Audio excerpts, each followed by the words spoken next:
할렐루야. 아름다운 가정 여러분 반갑습니다. 오늘도 하나님의 말씀 은혜 사모하여서 또 귀한 자리에 나오신 우리 성도님들 모두를 축복하고 환영합니다. 날씨가 무척 추워졌는데요. 늘 건강에 유의하시고 남은 2021년 하나님 말씀과 예배 안에서 잘 마무리하시기를 주님의 이름으로 축복합니다. 오늘은 12월 14일 화요일입니다. 우리 함께 새벽 기도회 시작하겠습니다. 하나님 아버지 감사를 드립니다. 그의 자녀들을 축복하시고 또 사랑하시어서 이렇게 말씀 앞으로 저희들을 불러주시니 감사를 드립니다. 이 아침 저에게 들려주시는 말씀, 고난도 유익이라는 바울의 고백처럼 고난 속에서 의를 이루시고 우리를 사랑하시는 분명한 하나님의 메시지를 잘 깨달을 수 있는 복된 시간이 되게 하여 주시옵소서. 예수님의 이름으로 기도하옵나이다. 아멘. 오늘 말씀은 욥기 34장 1절에서 20절까지의 말씀입니다. 욥기 34장 1절에서 20절까지의 말씀 보시겠습니다.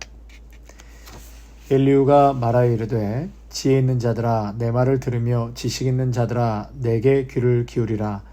입이 음식물의 맛을 분별함같이 귀가 말을 분별하나니 우리가 정의를 가려내고 무엇이 선한가 우리끼리 알아보자. 욥이 말하기를 내가 의로우나 하나님이 내 의를 부인하셨고 내가 정당함에도 거짓말쟁이라 하였고 나는 허물이 없으나 화살로 상처를 입어노라 하니 어떤 사람이 욥과 같으랴. 욥이 비방하기를 물 마시듯 하며 악한 일을 하는 자들과 한패가 되어 악인과 함께 다니면서 이르기를 사람이 하나님을 기뻐하나 무익하다는구나. 그러므로 너는 너희 총명한 자들아 내 말을 들으라. 하나님은 악을 행하지 아니하시며 전능자는 결코 불의를 행하지 아니하시고 사람의 행위를 따라 갚으사 각각 그의 행위대로 받게 하시나니 진실로 하나님은 악을 행하지 아니하시며 전능자는 공의를 굽히지 아니하시느니라. 누가 땅을 그에게 맡겼느냐? 누가 온 세상을 그에게 맡겼느냐? 그가 만일 뜻을 정하시고 그의 영과 목숨을 거두실진데 모든 육체가 다 함께 죽으며 사람은 흙으로 돌아가리라. 만일 내가 총명이 있거든 이것을 들으며 내 말소리에 귀를 기울이라. 정의를 미워하시는 이시라면 어찌 그대를 다스리시겠느냐? 의롭고 전능하신 이를 그대가 정죄하겠느냐? 그는 왕에게라도 무용지물이라 하시며 지도자들에게라도 악하다 하시며 고관을 외모로 대하지 아니하시며 가난한 자들 앞에서 부자의 낯을 세워주지 아니하시나니 이는 그들이 다 그의 손으로 지으신 바가 됨이라. 그들은 한밤중에 순식간에 죽나니 백성은 떨며 사라지고 세력 있는 자도 사람의 손을 빌리지 않고 제거함을 당하느니라. 아멘. 오늘 말씀은요. 지난주 금요일 말씀에 이어서 오늘도 계속 욥을 향한 엘리후의 위로와 충고를 듣게 됩니다. 우리가 읽진 않았지만 토요일부터 월요일까지 말씀 32장부터 오늘 34장 오늘 본문까지 제가 스토리식으로 요약해서 말씀을 드리도록 하겠습니다. 그동안 엘리후는 욥과 그의 세 친구들의 많은 이야기를 듣고 참고 인내하면서 기다렸습니다. 그러니까 말을 하지 않았죠. 그 이유는 자기가 연소하여서 연장자들의 말에 끼어들지 못하다가 이제 드디어 내가 입을 열어야 시원할 것 같다고 하면서 입을 엽니다. 그리고 욥에게 말을 하지요. 34장 9절 이하에 보면 욥, 당신은 죄도 없고 잘못도 없다. 나는 결백하며 불의도 없다. 그런데 하나님께서 내게서 흠을 잡으시고 나를 당신의 원수로 여기신다. 하나님이 내 발에 착고를 채우시고 내 모든 길을 감시하고 있다. 그렇게 당신이 말하지 않았습니까? 지금 엘리후가 말하는 겁니다. 너무 고난이 중하고 어려우니까 욥이 이렇게 말할 수도 있지만 하나님은 당신의 원수도 아니고 덫을 놓는 사람도 아닙니다. 하나님은 당신이 하시는 일을 우리에게 다 설명하지 않습니다. 하나님은 인생의 여러 환난을 통해서 하나님께로 돌아오기를 원하십니다. 전능자 하나님, 인생의 주관자이신 하나님께로 본향으로 돌아오길 원하십니다. 하나님은 고난을 허용하시는데 때로는 그 영혼이 무덤 가까이 온 것과 같이 그 숨이 다하는 것 같이 정말 죽을 만큼 나락으로 떨어집니다.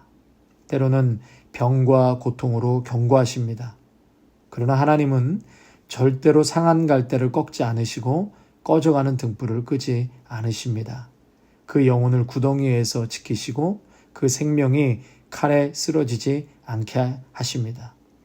성도 여러분, 제가 지금 본문의 말씀을 요약해서 그냥 쭉 스토리식으로 말씀을 전하고 있는 것입니다. 계속 들어보시기 바랍니다. 지금 계속 엘리후가 욥에게 하고 있는 말입니다. 자, 그러면서 그가 회개하고 하나님께로 돌아온다면 반드시 회복됩니다. 회개를 통해 다시 생명을 얻게 됩니다. 하나님은 멸망시키시고 형벌을 주시기 위함이 아닙니다. 파괴하고 멸망이 아니라 죄인이 죄악에서 돌이키게 하시려는 하나님의 선한 의가 숨겨져 있는 것입니다. 하나님이 그를 회복시키실 때는 어린아이 몸처럼 새롭게 회복시키고 결국 회복과 기쁨을 외치게 될 것입니다. 우리 하나님은 죄를 고백하고 용서를 구하는 자를 반드시 회복시켜 주십니다. 그분이 그 영혼을 구해 주시는데 구덩이에 내려가지 않게 하셨고 그 생명이 빛을 보게 하십니다. 사람의 영혼을 구덩이에서 돌이키게 하시고 생명의 빛을 비추어 주십니다. 자, 그러면서 오늘 말씀 본문에 보면 아주 멋진 비유를 들면서 말하죠. 2절과 3절 말씀에 보면 지혜 있는 자들아 내 말을 들으며 지식 있는 자들아 내게 귀를 기울이라. 입이 음식물의 맛을 분별함 같이 귀가 말을 분별하나니. 그러니까 음식의 맛을 분별하는 것이 입의 중요한 기능 가운데 하나인 것처럼 말을 분별하는 것이 귀의 중요한 기능이다 라고 말하고 있는 것입니다. 여러분, 이 비유가 정말 멋지지 않습니까? 들려오는 말이 유익한지 그렇지 않은지를 분별하는 것이 중요하다라는 것을 강조하는 비유적인 표현인 것입니다. 그러면서 5절과 6절에 이제 엘리후가 욥의 말을 인용하면서 세 가지로 말하죠. 자신은 의로운데, 그러니까 욥 너는 당신 스스로를 의롭다고 하는데 하나님은 자신의 의를 부인하셨다. 두 번째로 자신이 정당함에도 하나님은 자신을 거짓말쟁이라고 하셨다. 세 번째로 자신에게 허물이 없음에도 하나님이 죄인 취급하시고 재난을 주셨다. 이게 이제 욥이 하나님께 항거하면서 그렇게 스스로에게 말하는 것이죠. 여러분, 이 엘리후가 욥의 말을 인용하면서 세 가지 하나님에 대해서 오해하고 있는 것을 제가 정리해서 세 가지로 잠깐 말씀을 드리겠습니다. 첫째, 이 고난당할 때 고난을 적어도 세 가지 차원에서 이해를 해야 되는데요. 첫째는 하나님은 의로운 분이십니다. 예, 하나님은 의로운 분이십니다. 그래서 여러분, 고난 앞에 서게 될 때 일단 제가 잘못한 게 많습니다. 하나님. 회개하는 마음으로 신실하게 이 고난을 받아들여야 합니다. 그러면서 내 마음 중심에는 하나님이 하시는 일의 정당성을 인정하는 것입니다. 그 얘기는 하나님은 항상 옳으신 분이십니다. 내가 고난 중에 있고 역경 중에 있어도 하나님은 여전히 의로운 분이십니다. 하나님은 정당한 분이십니다. 내가 당하는 어떤 일이든지 간에 끝까지 하나님의 의로움을 인정하고 하나님의 능력을 인정해야 하는 것입니다. 두 번째로 우리가 고난 앞에 있을 때 쉽게 결론을 내린다는 것이죠. 앞이 보이지 않을 때, 더 이상 희망이 없다고 생각할 때 포기하게 됩니다. 여기가 끝이라고 생각합니다. 그래서 극단적인 선택을 하는 사람들이 많습니다. 그러나 우리는 반드시 알아야 합니다. 아무리 인간의 지혜로 판단할 때는 다 끝난 것 같지만 그 끝을 내가 정해서는 안 되는 것이죠. 그 결과를 내가 돌출해내면 안 되는 것입니다. 다시 말해서 결론을 내가 지어서는 안 됩니다. 오늘 당하는 고난에 미래적인 하나님의 보상이 분명히 있다는 것을 우리가 잊어서는 안 됩니다. 그러니까 내가 당하는 고난은 너무나 지금 심하지만 헛된 것은 아니다. 그러니까 미래적인 보상에 대한 믿음이 우리 안에 있어야 합니다. 분명히 하나님께서는 이것을 통해서 나를 강하게 하고 계신다. 이것을 통해서 저 멀리, 저 앞에 주실 축복이 분명히 있다. 이 믿음과 생각이 있어야 되는 것이죠. 그래서 고난 중에 소망을 가져야 합니다. 미래적인 소망은 믿음의 성도에게 매우 중요한 것입니다. 내가 당하는 고난은 결과가 아니고 끝이 아니고 디엔드가 아니고 프로세스 중이다. 과정이라는 것입니다. 나로서는 다 끝난 것 같지만 하나님의 지혜와 사랑이 여기에 있습니다. 엄청난 사건을 통해서 하나님의 큰 역사를 이루십니다. 그 사건 때문에 우리는 반드시 하나님의 큰 위로와 복을 받게 될 것입니다. 그러므로 우리가 어떤 고난을 당하더라도 이것은 하나의 과정이라는 것을, 내게 주신 훈련 과정이라는 것을 우리는 꼭 기억해야 합니다. 내가 당하는 고난은 과정일 뿐이다. 욥은 그래서 이 세상에서 소망이 이제 없다. 모든 것이 다 끝났다라고 그렇게 결론을 내릴 때 엘리야는 그렇게 말하지 말라고 합니다. 그 말은 하나님의 의와 의로우심, 능력을 부인하고 있는 거야. 소망을 절대로 버리면 안 돼. 이 고난이 새로운 미래적 의미를 갖고 있다는 것을 너는 꼭 기억해라. 그렇게 충고하고 있는 것입니다.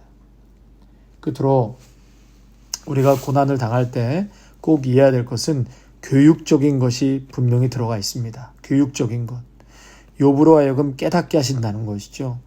욥은 큰 고난 중에 많은 것을 깨달은 것 같지만 여전히 더 깨달을 것이 있었다는 것입니다. 아직도 새로워져야 한다는 것이죠. 그래서 많은 고난 속에 있는 욥을 엘리후가 지금 가르치고 있습니다.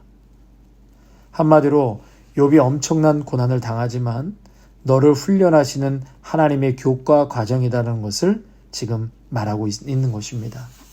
문제는 이 고난을 통해서 내가 깨닫고 또 나의 지경을 넓히고 하나님의 뜻을 분별하면 참 잘 과정을 가고 있는 것인데 그 고난 중에서 내가 공부하는 자세가 없다면 크게 문제가 있는 것입니다. 고난을 통해서 깨닫지 못하게 될 때 그때 문제가 되는 것이죠. 성도 여러분, 지금 엘리야는 욥이 너무나 고통스러우니까 지금 이 점을 잃어버린 그 부분에 대해서 엘리야가 말해주고 있습니다. 오늘 이 시간에 깨달아야 할 것이 있고 더 많이 생각해야 할 것이 있다. 그러면서 욥에게 잠잠히 조용히 이 부분에 대해서 생각해 보라. 이것은 절대로 헛된 일이 아니다. 이것은 끝이 아니다.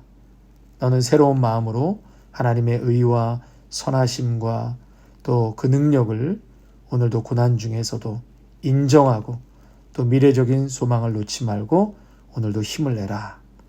이 귀한 격려가 우리 귀한 믿음의 성도들에게도 똑같은 동일한 격려와 위로가 되었으면 좋겠습니다. 하나님은 알파와 오메가시고 처음과 나중 되시는 분. 그래서 우리 하나님은 동일하시고 신실하신 분이십니다.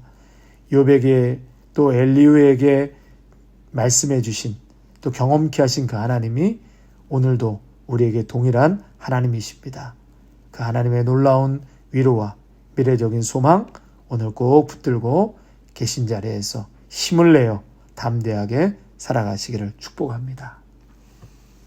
찬송가 374장 찬양하겠습니다. 374장입니다. 나의 믿음 약할 때에 주가 붙드네. 마귀 나를 꾀일 때에 주가 붙드네. 나를 붙드네. 나를 붙드네. 사랑하는 나의 주 나를 붙드네. 우리 구주 아니면 서지 못하네. 나의 사랑 식을 때에 주가 붙드네. 나를 붙드네. 나를 붙드네. 사랑하는 나의 주 나를 붙드네. 나를 귀히 보시고 항상 붙드네. 구원 얻은 사람을 항상 붙드네. 나를 붙드네. 나를 붙드네. 사랑하는 나의 주 나를 붙드네. 나의 영혼 약할 때 주가 붙드네. 피를 흘려 샀으니 주가 붙드네. 나를 붙드네. 나를 붙드네. 사랑하는 나의 주 나를 붙드네.